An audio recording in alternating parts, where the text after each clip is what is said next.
ये बात तो क्लियर है कि लाइफ में यदि हमें कुछ सीखना है तो नेचर से सीखना चाहिए, क्योंकि नेचर ही एकमात्र ऐसी सोर्स है जिससे हम बेहतर सीख सकते हैं। फॉर एग्जांपल, मैंने पिछले शॉर्ट्स में बताया था कि हम एक डिसिप्लिन कैसे सीख सकते हैं सन से। उसी प्रकार सिर्फ सन ही नहीं, हमारे नेचर में उपस्थित जितने भी सोर्स अवेलेबल हैं और जो भी हमारी दिनचर्या में हो रही है, उससे हम बहुत कुछ सीख सकते हैं।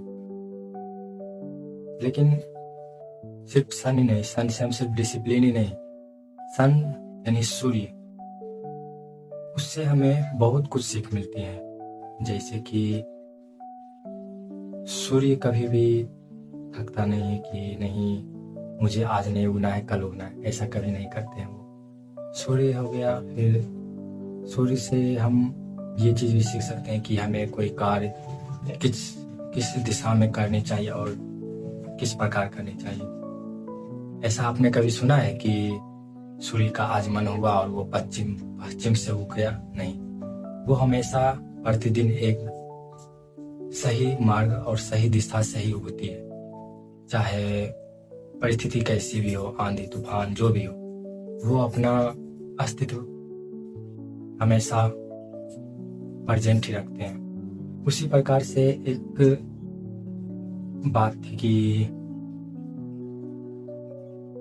हम जैसे कहेंगे कि हमें लोग ये बोल देते हैं वो बोल देते हैं, और कई लोग अपने ये बात दिल पर ले लेते हैं कि नहीं उसने ये बोला है तो कैसे ये बोला है और क्यों बोला है। तो उसी पर एक नेचर से रिलेटेड एक पॉइंट थी कि ज्योग्राफी में मैंने पढ़ा था कि लगभग 2006 में कोई एस्ट्रोलॉजर वैज्ञानिक, जो 4-5 वैज्ञानिक थे, वो आपस में बैठकर एक डिस्कस कर रहे थे एक ग्रह के बारे में। उस ग्रह का नाम है प्लूटो, जो कि हमारे पृथ्वी से लगभग 4 बिलियन किलोमीटर दूर है और वो काफ़ी छोटा सा ग्रह है। इसलिए कई वैज्ञानिक ने ये सोचा कि उसे हम ग्रह से हटा देते हैं। ये बात 2006 की है। 2006 में ही कई वैज्ञानिकों ने प्लूटो को ग्रह से उसका दर्जा हटा दिया था।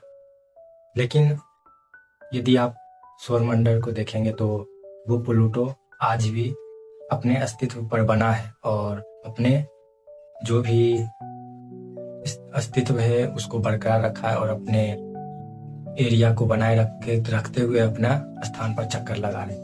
तो इससे हमें ये सीख मिल जाती है कि लोग क्या कहेंगे, क्या कहते हैं, जो कहते हैं कहने, हमें अपना अस्तित्व कभी भी नहीं मिटाना चाहिए। जो है वो हमें स्वयं पता है, दूसरों को नहीं कि हम क्या हैं क्या नहीं। तो इसलिए कहते हैं कि यदि कुछ सीखना है तो नेचर से सीखो, क्योंकि नेचर ही एक ऐसी सोर्स है जो हमें एक बेहतर व्यक्तित्व बनाए रखने में मदद देती है।